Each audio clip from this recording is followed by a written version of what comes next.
মা শব্দটাতেই মধুমাখা, মা শব্দটাতেই স্নেহ, আদর, ভালোবাসা, তাই না?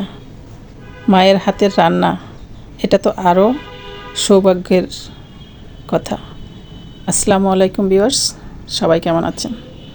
আজকে একটি মায়ের হাতের রান্না দিয়ে শুরু করছি আজকের ব্লগটি। এই ব্লগটি হচ্ছে খুদের ভাত রান্না করার ব্লগ, যেটা নাকি আমার মায়ের হাতের রান্না ছিল। খুব মজা করে তৃপ্তি করে সবাই মিলে খেয়েছিলাম। আসলে যখন মায়ের কাছে সব বোনরা মিলে একসাথে উপস্থিত হই, তখন মা কিন্তু সেই আগের পছন্দের খাবারগুলো তৈরি করে দিতে চেষ্টা করেন। এই যে মা এখন খুদের ভাত রান্না করার জন্য পেঁয়াজটা একটু ভেজে নিয়ে তারপরে খুদের চালটা সুন্দর করে ধুয়ে তারপরে লবণ দিয়ে দিলেন। এখন ভাতটা প্রায় হয়ে আসছে। এখন মা এটাতে কী করলেন, একটু শুকনো মরিচ ভেজে সেটা হাতে ভেঙে ভেঙে দিচ্ছেন। আমি বলতেছিলাম যে কেচি দিয়ে কেটে দিচ্ছি, কিন্তু না, মায়ের হাতের স্বাদটা এটাতে থাকতে হবে, সেই জন্য হয়তো তিনি এইভাবে দিয়েছেন। তো যাই হোক, মা কিন্তু বরাবরই আমাদেরকে পছন্দের খাবারগুলো খাওয়াতে চেষ্টা করেন। মায়ের অনেক বয়স হয়েছে, অনেক শারীরিক বিভিন্ন সমস্যা, তারপরও সন্তানরা যখন কাছে যায় তখন পছন্দের সব কিছু যেন উজাড় করে দিয়ে ভালো মন্দ রান্না করে খাওয়াতে চেষ্টা করেন।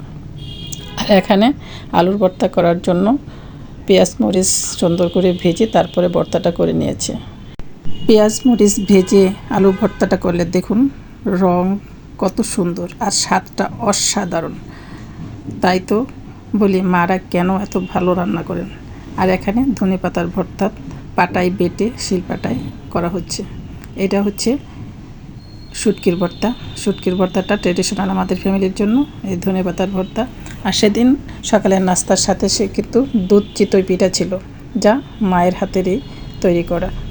দেখুন কত লোভনীয়, খেজুরের গুড় দিয়ে, খাঁটি গরুর দুধ দিয়ে, নারকেল দিয়ে তারপরে করা হয়েছে।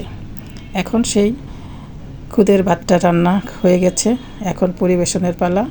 দেখুন সবাই মিলে একসাথে বসে খাচ্ছিলাম। আর এই প্লেটটা সুন্দর করে যখন সাজিয়ে পরিবেশন করা হলো, দেখতে যেরকম লোভনীয় তেমনি খেতেও অসাধারণ স্বাদের।